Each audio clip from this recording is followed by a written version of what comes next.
honestly, just screw it. Can you believe Dustin's graduation shirt contains a hidden message about Evan's fate? These are all the hidden details in Stranger Things' final season that we missed. Subscribe to the channel if you like videos where we uncover hidden details about famous TV shows and movies. Holly Wheeler's Vanishing and Will Byers.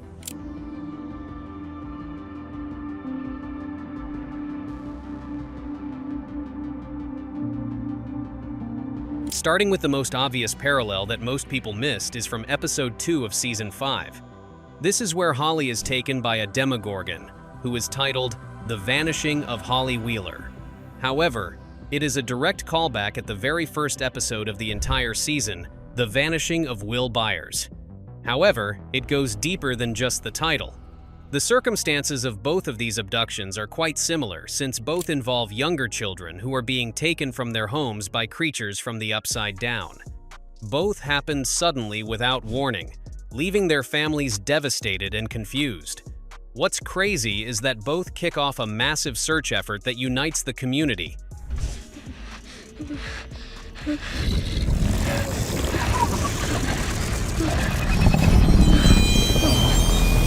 The Duffer Brothers deliberately structured the seasons, with Season 5's beginning mirroring Season 1's, bringing the series full circle. Just like Will's disappearance launched the entire Stranger Things saga, Holly's abduction represented the final battle that was about to settle everything. Holly also has a poster for Steven Spielberg's An American Tail on her wall, which is huge because that 1986 film is about a young mouse who was separated from his family and is trying to find them again. This is exactly what happened to Holly when she was taken by the Upside Down. Throughout the season, Holly is reading A Wrinkle in Time, and the book choice is crucial because the character from the book, whom Holly reads about constantly, is later revealed to be Vecna in the show's mythology. This is a direct reference to the book that teaches kids how to travel through space and time using a tesseract. The Broadway show.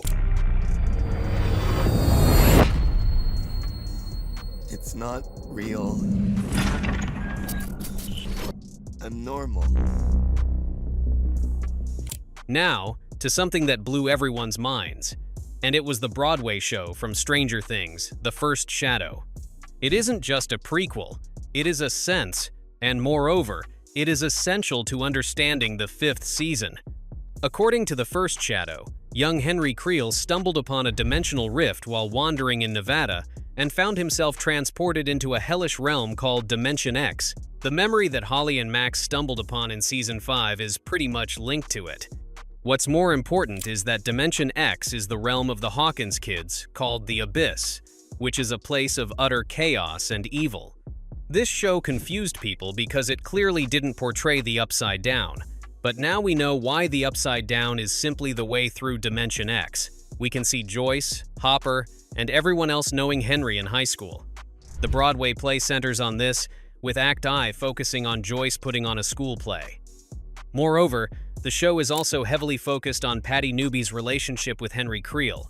This means that if you didn't see The First Shadow, you missed the entire backstory to explain him. It explains Vecna's origin, the true nature of the Upside Down, and why certain characters react the way they do once they confront Vecna in the finale. This is because they have a huge backstory with the guy. The Duffers even made a bold creative choice here, which is regarded as requiring audiences to interact with another show before they could understand the Netflix series. It is quite unhinged, however brilliant. Dustin's shirt. Higgins and every square like him is going to do their damnedest to put everything back in order, and I don't... In the finale, next up is another crazy reveal because in the finale, Dustin is in Hawkins High School for the class of '89, and here he gets to give a speech at graduation. He knocks it out of the park, and then he goes full Eddie Munson, flips off Principal Higgins, grabs his diploma, and turns the ceremony into a party at his home. This moment fulfills Eddie's dream from Season 4, where he describes exactly what he'd do at the graduation. He said that he's going to walk that stage, look Principal Higgins dead in the eye, and flip him the bird. He's also going to snatch that diploma and run out of there. After his speech, Dustin rips his gown, shirt, and tie, and reveals a new shirt that says, Hellfire Lives. Wearing this thing, I mean, we look ridiculous. What is this? We look like Roman senators. I mean, it's not who I am. I don't think it's who any of us are. So, honestly, just screw it. Screw the school. Screw the system. Screw conformity. Screw everyone and everything trying to hold you back and tear us apart because this is our year. But here's the thing, for all the eagle-eyed fans, this shirt also contains lives. The Duffers are very intentional about these little clues and details, leaving little Easter eggs all over the season. Why would Dustin wear this specific shirt with lives on? We're going to get to that right after we have the biggest character death in the entire series, minutes later. So here's how it makes sense. Despite Eleven's apparent sacrifice in the finale, this shirt suggests that she somehow survived. Whether she's in another dimension, trapped in the Upside Down, or existing in any other form, Elle lives. Hints that her story isn't completely over. Or maybe it's Dustin honoring Eddie and Eleven's memory. Anyway, the detail is what most of us missed. Robin's Back to the Future reference.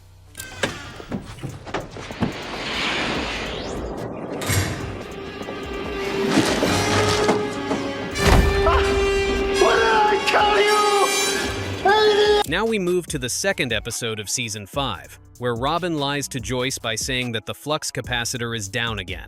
This was her way to distract her.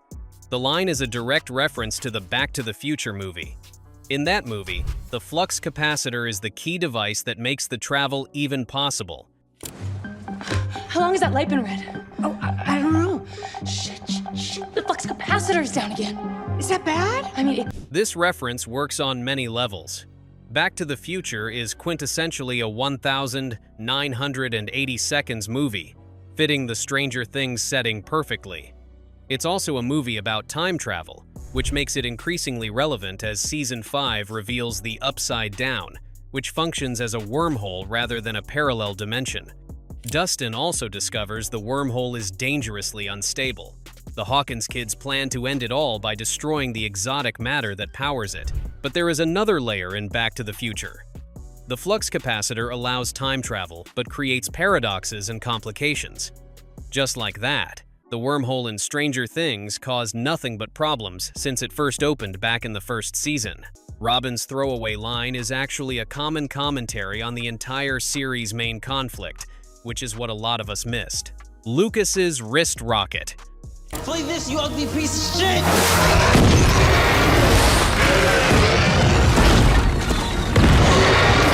Throughout Stranger Things, Lucas has used one weapon more than anything, which is his wrist rocket.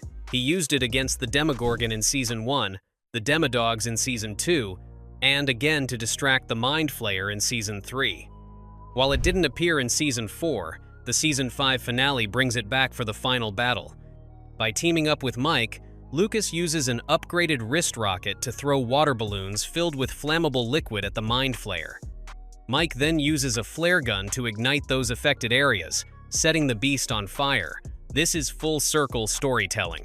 In Season 1, Mike doubted that the wrist rocket's effectiveness would even be there. Now, in the series finale, it plays a crucial role in defeating one of the strongest enemies that they have ever faced. This detail shows that Duffer's attention to long-term thinking is unparalleled. Even if there was a weapon that wasn't known as being the most effective, it is now effective against enemies that everyone wants to fear. It also shows how Lucas has matured over the years and has become a stronger version of himself. The Nightmare on Elm Street callback.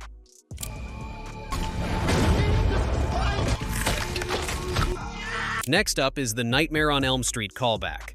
Stranger Things previously paid homage to Nightmare on Elm Street by casting Robert Englund, aka Freddy Krueger, as Victor Creel in Season 4. Season 5 takes this on a further level. When the kids create creatures from the Upside Down, it becomes a direct visual and structural callback to A Nightmare on Elm Street from 1984. In that movie, Nancy, who has the same name as the character in Stranger Things, pulls Freddy Krueger into the real world, where he immediately starts stumbling through a series of traps that she carefully set up. There is also a distinct sense of a nightmare on Elm Street when the kids come across bodies of soldiers that are embedded in white matter, the upside-down version of Hawking's lab. This also hints that the exotic matter at the heart of the wormhole has also been disturbed before. The Nightmare on Elm Street connection isn't just for a fun Easter egg, but rather it's a homage, callback, or a direct reference to the popular movie. It also tells us that there are a lot of things that are common between the two installments because they involve teenagers fighting evil adults while exploring trauma and how past sins are still haunting the present day. The Jurassic Park hospital scene.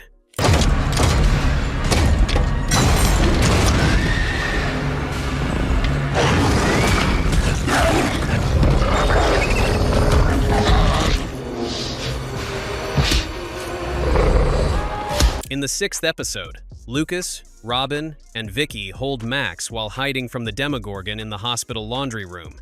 This scene might feel a bit familiar because it's the direct response to Jurassic Park from 1993. In that movie, the kid hides in a kitchen while being haunted by 2 velociraptors, and the tension in both scenes builds exactly the same way. We all remember how the Jurassic Park scene went and the fear it gave us. The parallel here is on purpose. Both scenes feature vulnerable characters hiding in utilitarian spaces like kitchens and laundry rooms where predators hunt them.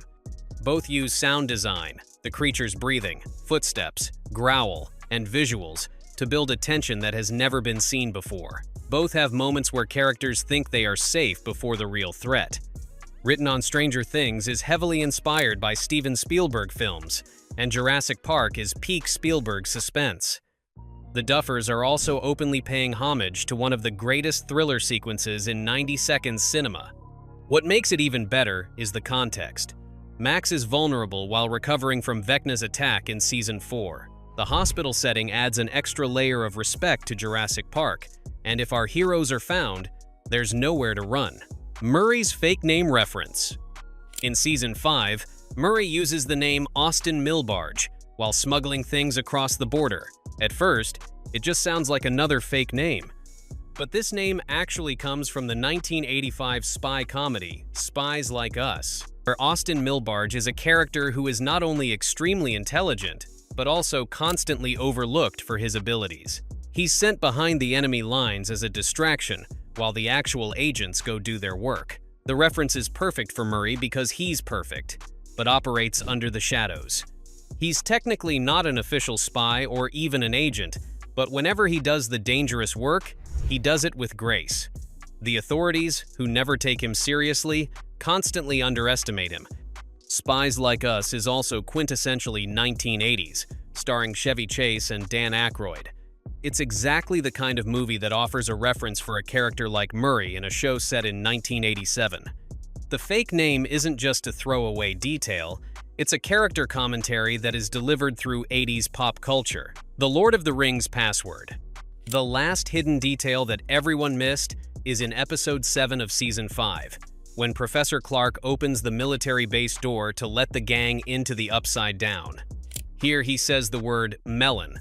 That line isn't random at all. It's the direct reference to the Lord of the Rings in the Fellowship of the Ring.